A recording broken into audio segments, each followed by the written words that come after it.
My brother overheard his wife asking me to pay to edit out my disabled daughter from their wedding photos and immediately kicked her out.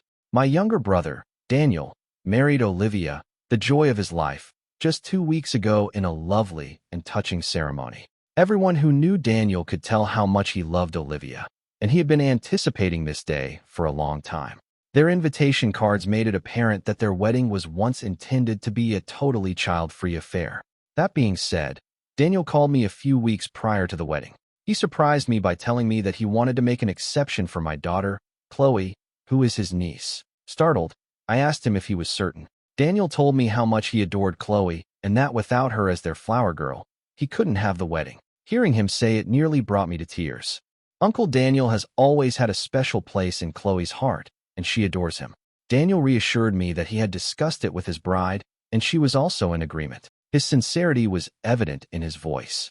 He realized how much it would mean to Chloe and didn't want her to miss such a significant event in his life. To put things in perspective, my daughter Chloe was partially paralyzed at birth. The fact that she is unable to move her body beneath her arms has undoubtedly changed our lives.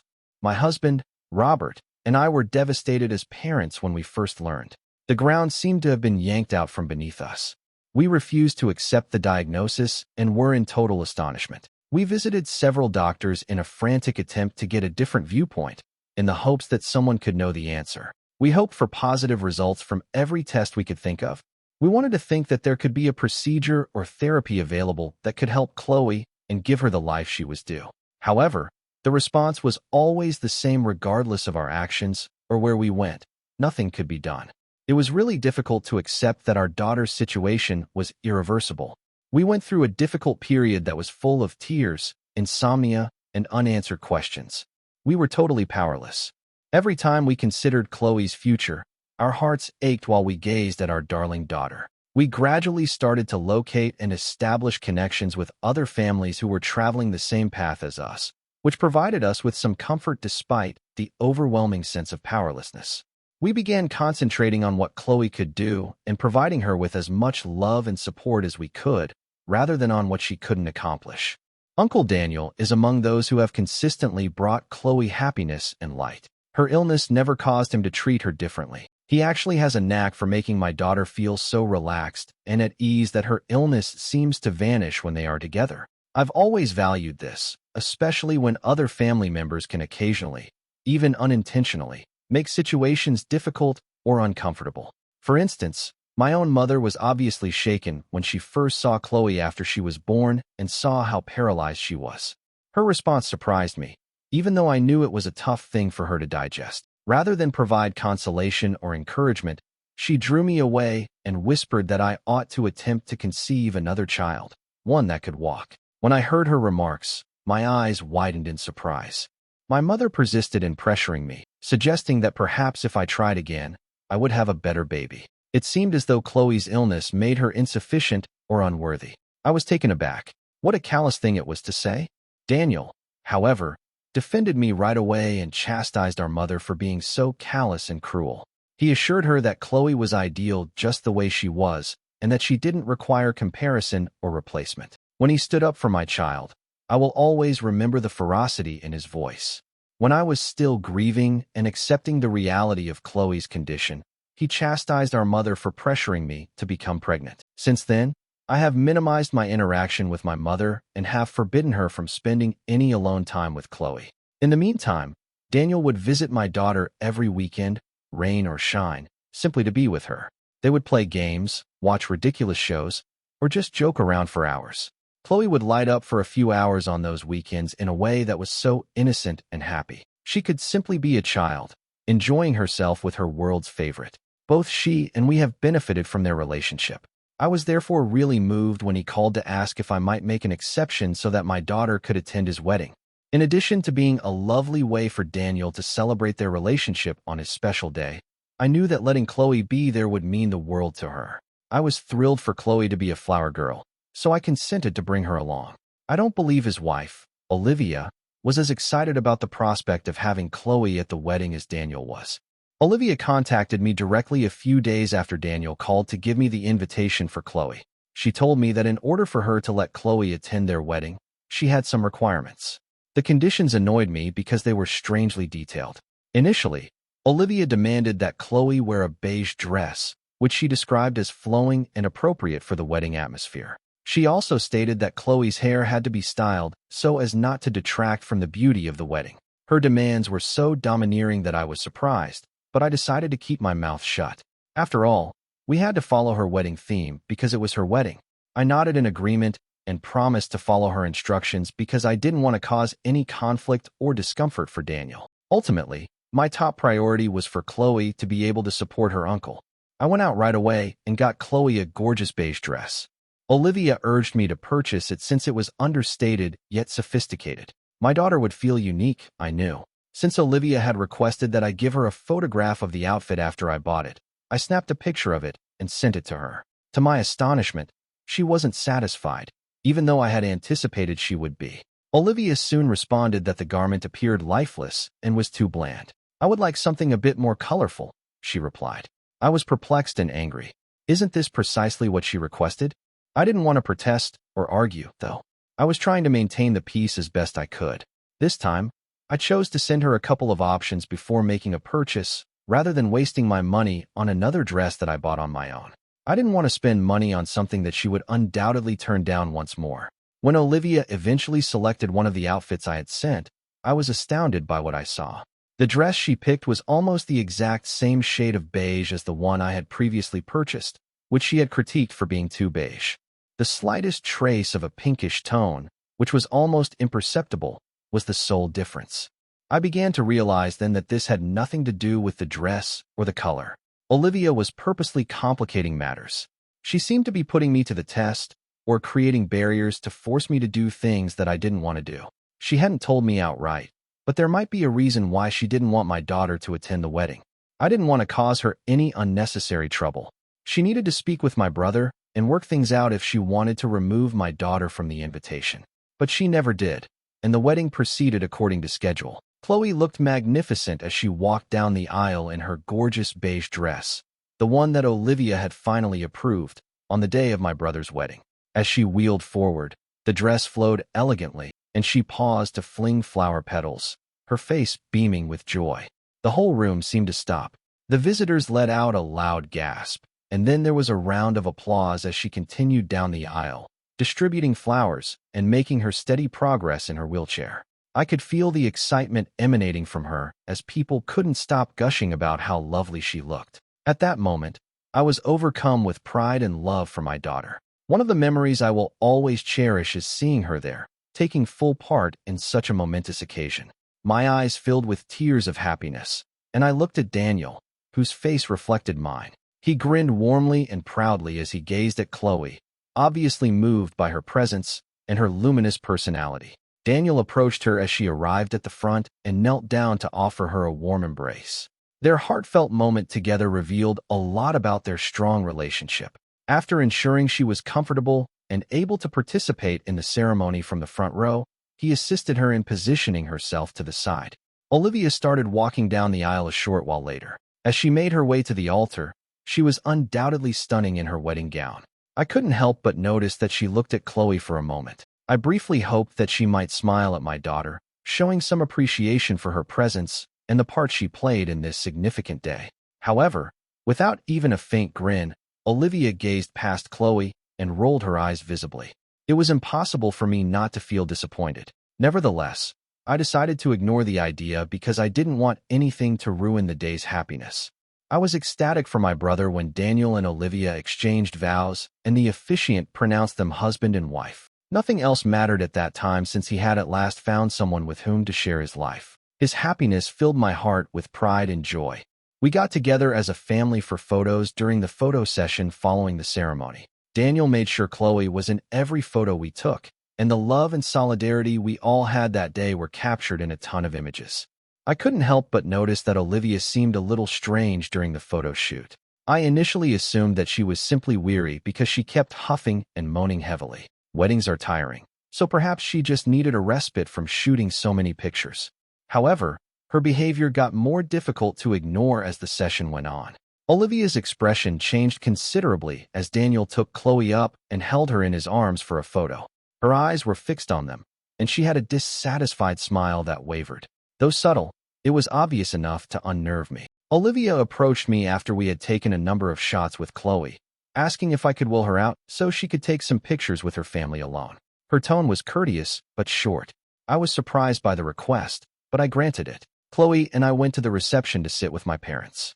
I was fortunate to have a daughter like her, my mother said, acknowledging my daughter's beauty. Although it was a little gesture, I was pleased to see my mother overcoming her prejudices and coming to terms with my daughter's identity. What mattered most to me was that Chloe appeared to have had a pleasant day overall, blissfully ignorant of any strain. From the photos and anecdotes Daniel shared on social media, it appeared that Olivia and Daniel were having a great time on their honeymoon after the wedding. He deserved to savor this unique moment with his new bride, therefore I was pleased for him. After they got back from their honeymoon, Daniel asked Robert, our parents, and me to lunch at his new house.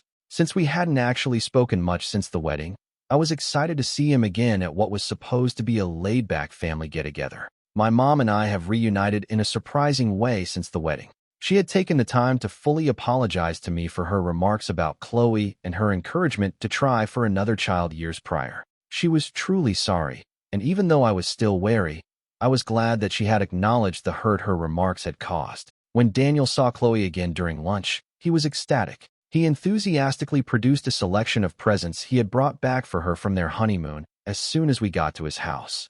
He had obviously given each one much consideration, and when Chloe opened them, her face glowed with delight. As usual, Daniel was totally absorbed in her, asking her about her favorite aspect of the wedding and telling her how much everyone had been praising her for her involvement. She was beaming from ear to ear. He often expressed his pride in her, telling her that friends and family had called him to tell him how well Chloe had done after the wedding. Chloe was so proud to hear all of these praises, and her eyes were sparkling with joy. But I couldn't help but observe Olivia as my brother showered Chloe with love. I kept a tight eye on her, and it became clear to me that she was not feeling as excited as Daniel. She didn't even acknowledge Chloe, let alone smile. Rather, she appeared clearly irritated, as though Daniel's conversation with Chloe had somehow annoyed her. Her face was a mixture of frustration and anger, and she hardly spoke to anyone while Daniel concentrated on Chloe. She seemed to be eager for the moment to end so that he would stop focusing on my daughter. Naturally, Daniel was totally unaware of his wife's behavior. As a family, we relaxed and chatted in the living room after lunch. Olivia approached me at that moment and subtly requested that we speak in private. I already knew what was about to happen, so I felt a knot form in my gut. Since the wedding day, I had been preparing for this discussion. I nodded in agreement, bracing myself for what I knew would be a challenging conversation. We sat down to chat after Olivia showed me to one of the bedrooms. She began by praising me for doing a fantastic job with Chloe, meeting all of her requirements, and honoring my promise about how Chloe would look at the wedding. I thanked her and nodded, explaining that it was her special day and I wanted to show her respect. After a moment, she said that although she valued my work, she had been bothered by something ever since the wedding. My heart fell. Olivia brought up the wedding pictures on her phone and browsed through the photographer's selection. I came across pictures of Daniel, Olivia, Chloe, myself, and the other family members, all grinning and savoring the time spent together. Her tone became icy as she paused on a single image and gestured at it. "Look at this," she said as she enlarged the picture. We were all grinning and looking content in one of the family pictures, with Chloe in her wheelchair next to Daniel. Chloe gave me a disdainful look as Olivia's finger lingered over her. Her voice was piercing and poisonous as she asked, "Do you see how your stupid kid in a wheelchair is ruining the vibe of the entire picture?" I had trouble breathing for a while. I was stunned. How could she have spoken about my daughter in such a callous and nasty way? I was instantly filled with rage. It was intolerable that my darling daughter, who had done her best to join in the festivities, was now being held responsible for spoiling the mood. I retorted, reminding Olivia that she was aware from the beginning that Chloe was in a wheelchair and that she had no right to talk about Chloe in that manner. My daughter had no choice but to pose for pictures. How else could she have possibly participated? I responded. Despite my arguments, Olivia sneered and said, "That's not my problem," adding that seeing Chloe's wheelchair in every photograph was an eyesore that had made it difficult for her to see the wedding photos. She went on to say that I ought to compensate her for allowing my daughter to ruin her wedding, as if that weren't enough. Her arrogance horrified me. I was so surprised that she would make such an absurd demand that I raised my voice and asked her what sort of compensation she was even referring to. Olivia hit me with her actual demand at that point. According to her, I would have to hire a photo editor to either remove Chloe from the wedding shots or, at the absolute least, make her appear to be wheelchair-free. I let out an incredulous gasp. How could she possibly believe it was okay to remove my kid from the wedding pictures or change her identity for the sake of appearance? This was the tipping point. I was at my breaking point. Are you serious? I yelled, my voice full of incredulity. You want me to pay someone to erase my daughter or pretend she isn't in a wheelchair? You're an a-hole, Olivia. I am proud of my daughter exactly the way she is, and I will not be paying for any kind of Photoshop. If you had such a problem with her being part of the wedding, then you should have never let her be the flower girl in the first place. Olivia countered by claiming that although she had done everything in her power to stop Daniel from allowing Chloe to be their flower girl, he could not agree because his love for her was so blind. She told me that she was aware that he would have called off the wedding if she had persisted on not inviting my daughter. When I discovered that this woman had been so bitter about Chloe, I shook my head. I was shocked by the callousness and heartlessness of her logic. I sternly reprimanded her, telling her that my kid was a real person with feelings and didn't deserve to be hated in this manner. She had been truly thrilled to attend their wedding because she liked her uncle. Now that Olivia was my sister-in-law, she certainly didn't deserve to be treated this way.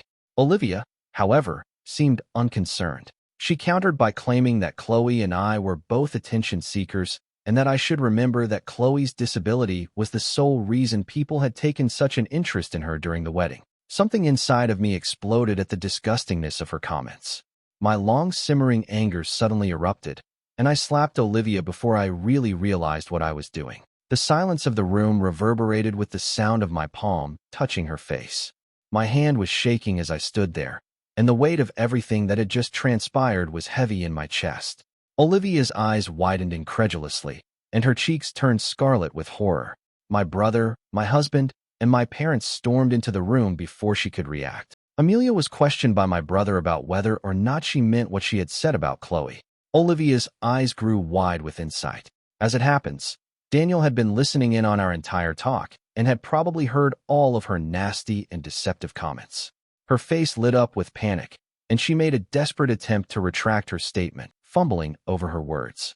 However, it was too late. Daniel's voice filled the room as he screamed at her, accusing her of being arrogant and cunning for dragging me aside to discuss my daughter in such a manner.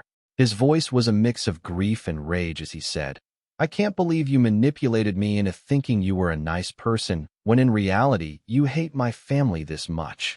He was clearly seeing Olivia for who she truly was, someone who had concealed her actual sentiments all along, and the displeasure in his tone was evident. Desperate to save face, Olivia attempted to counter the argument. As she spoke, her voice wavered. I don't hate your family exactly. This is just about Chloe, she added. Then, in an attempt to change the subject, she accused Daniel of constantly giving preference to Chloe over everyone else because he felt sorry for her due to her disability. She asserted that he should stop giving Chloe so much attention and instead concentrate on their marriage because she was his wife and should receive more of his attention.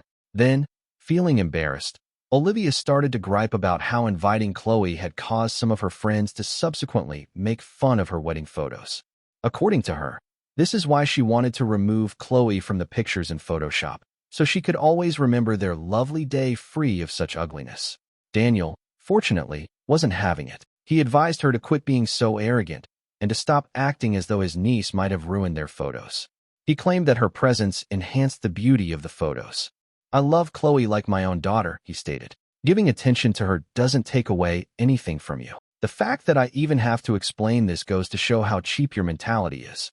Chloe is part of my family, and if you hate her this much, then I can't be married to you. When Daniel's comment struck Olivia, her face became white. He gave her a clear look that made it clear he wasn't going to overlook this. You're an ableist, he continued, repeating what I had said before. The fact that you continue to justify your behavior means that you will never change. I do not want to be married to a cruel woman like you. Pack up your things and go back to your parents' place. Still in disbelief, Olivia attempted to protest again, but my mother, who had been silent until now, finally interrupted. Clearly furious, she was upset at the circumstance. stating that although it was one thing to not enjoy the attention Chloe got at the wedding, it was cruel to think of removing her from the photos. My mother informed Olivia that she should feel ashamed of herself for ever bringing up the subject, and she firmly expressed her support for Daniel's choice. Olivia realized she had nothing left to stand on after hearing my mother's defense and witnessing Daniel's uncompromising position. My husband appeared enraged, and I have no doubt that he would have physically assaulted Olivia for saying such awful things about our kid if she hadn't been my brother's wife at the time. Her actual nature had been exposed for everyone to see, and Olivia was outnumbered. She reluctantly left the house with only her phone and car keys because she had no other option. I was grateful that Daniel stood up for Chloe, but he later apologized to Robert and me for what his wife had said about our daughter. He has nothing to do with this. Probably after Olivia had gone to them in tears, Olivia's parents called Daniel and my parents that evening to talk more about the matter. But Daniel had asked for a break so he could calm himself and consider the situation. Olivia has been messaging me ever since the incident, essentially accusing me of causing friction between her and Daniel. She believes that by agreeing to pay for a photo editor, I could have easily resolved their problems. Naturally, I don't want to be the reason my brother's marriage fails, but I also can't forgive what Olivia said to me about my kid. Update 1. I can't respond to everyone because I'm getting so many DMs and comments. I shall therefore make all the points clear here. Olivia was aware of Chloe's friendship with my brother because she had previously met her. However, it appeared that she had been able to hide her contempt for my daughter for a long time.